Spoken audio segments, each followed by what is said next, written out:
Assalamualaikum warahmatullahi wabarakatuh. Saya Elda Manurita, NIM di 1417079. Pada kesempatan ini akan menyampaikan rencana penelitian saya mengenai analisis pengaruh city value RT-PCR, usia, jenis kelamin, dan komorbiditas terhadap lama waktu kesembuhan pasien COVID-19 yang dibimbing oleh Bapak Dr. Farid Muhammad Effendi, SSI MSI, Ibu Yeni Araini, SSI MSI, Ibu Dr. Cahyarini, SPMKK.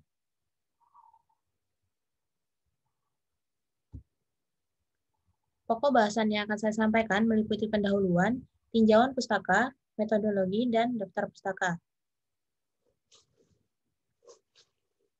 Yang melatar belakangi saya untuk melakukan penelitian ini yaitu berkaitan dengan pandemi global yang sedang terjadi saat ini. COVID-19, coronavirus disease, merupakan suatu penyakit yang ditemukan pertama kali di Wuhan pada akhir tahun 2019 yang disebabkan oleh virus SARS-CoV-2. Karena penyebarannya sangat luas dan cepat, maka tidak heran bahwa sudah ratusan negara yang terpapar oleh virus ini. Salah satunya yaitu Indonesia. Berdasarkan informasi dari WHO, kondisi Indonesia dapat dikatakan belum menunjukkan tanda-tanda adanya pemulihan. Seperti yang dapat dilihat pada grafik berikut, jumlah kasus positif yang ditemukan perharinya masih terus meningkat. Upaya pemerintah untuk mengatasi masalah ini yaitu dengan memperbanyak jumlah tes RT-PCR. Pemerintah sempat menargetkan 10.000 tes RT-PCR per harinya, dengan harapan jika kasus positif cepat ditemukan, maka penanganannya akan lebih efektif dan penyebarannya akan lebih mudah untuk dicegah. Upaya ini sesuai dengan penelitian yang dilakukan oleh Sucahya bahwa Indonesia perlu meningkatkan jumlah pengujian RT-PCR. Pada tabel berikut terlihat bahwa jumlah tes yang dilakukan Indonesia masih relatif sedikit dibandingkan dengan negara lain yang jumlah kasus positifnya lebih rendah daripada Indonesia. Filipina dan Malaysia terlihat jumlah tes yang dilakukan lebih banyak, bahkan 2 kali lipat dari Indonesia.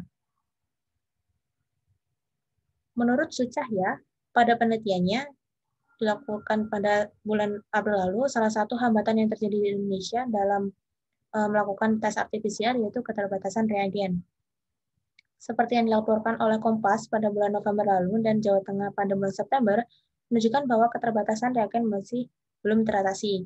Jika penggunaan reagen lebih efisien dimungkinkan dapat menjadi solusi keterbatasan reagen di beberapa rumah sakit dan laboratorium, serta dapat membantu dalam upaya perluasan tes RT-PCR.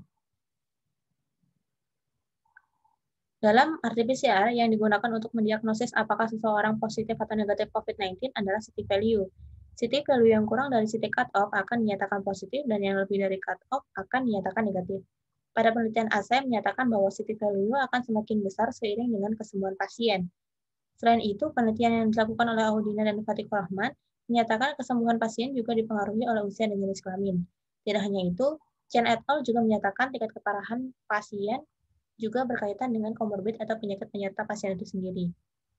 Sehingga tujuan dari penelitian ini yaitu untuk memodelkan dan menganalisis pengaruh city value gen target RT-PCR, usia, jenis kelamin, dan komorbiditas terhadap lama waktu kesembuhan pasien.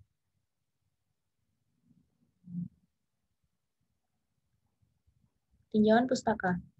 Coronavirus disease merupakan suatu penyakit yang disebabkan oleh virus SARS-CoV-2 atau Severe Acute Respiratory Syndrome Coronavirus 2. Virus ini masuk dalam genus Beta Coronavirus yang memiliki rangkaian genom yang hampir identik dengan virus penyebab SARS. Mekanisme virulensi corona berhubungan dengan protein struktural dan non-struktural. Terdapat 16 protein non-struktural dan 4 protein struktural, di mana 16 protein non-struktural tersebut dikodekan dengan Open Reading Frame atau ORF, yaitu ORF1A dan 1B.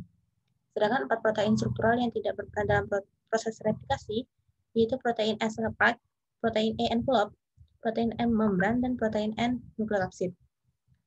Protein S yang akan berikatan dengan reseptor dan membantu virus masuk ke dalam salinannya. Sedangkan protein E pada virus memiliki peran krusial dalam patogenesis virus. Berdasarkan morfologi virus, protein S, E, dan M melekat pada selubung lipid bilayer, sedangkan protein N berinteraksi dengan RNA yang berlokasi di inti partikel virus.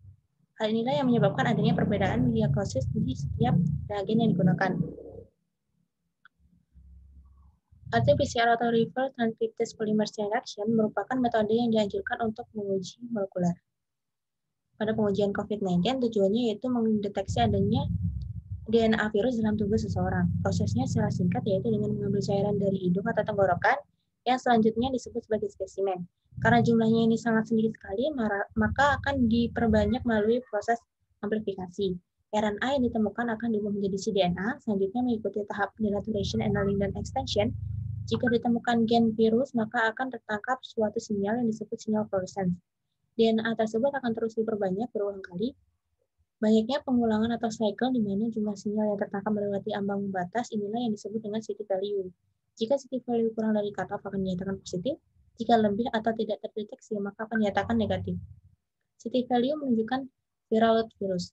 Semakin sedikit city value menunjukkan semakin banyak virus yang ada di dalam tubuh.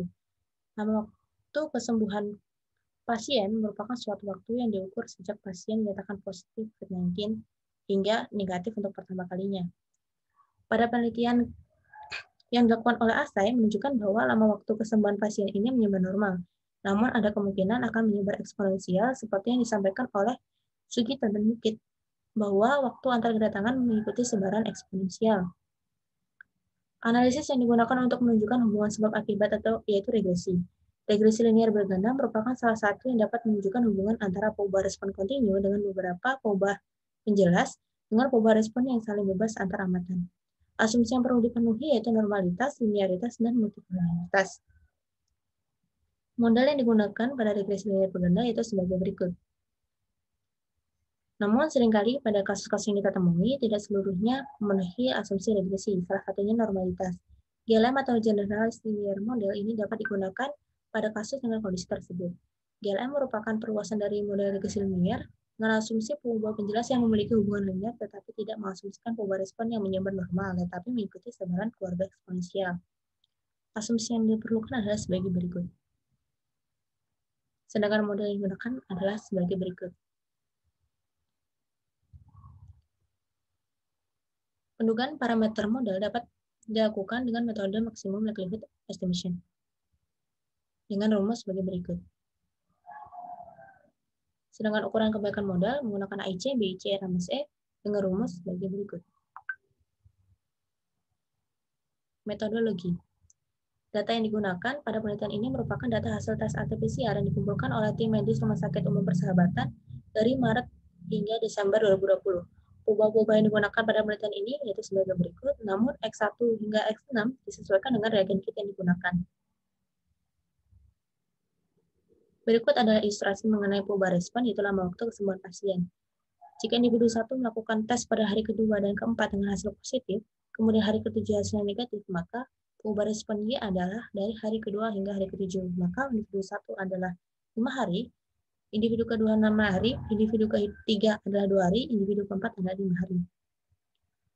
Prosedur yang dilakukan yaitu praproses data, eksplorasi data, lakukan pengujian asumsi, membagi data menjadi data latih dan data uji untuk proporsinya yaitu 80% dan 20%, mengidentifikasi sebaran perubahan respon dan menentukan fungsi penghubung untuk perubahan respon, melakukan pemodelan GLM, dan yang terakhir adalah pengukuran kebaikan model. Berikut adalah daftar pustaka yang saya gunakan untuk membantu penelitian ini.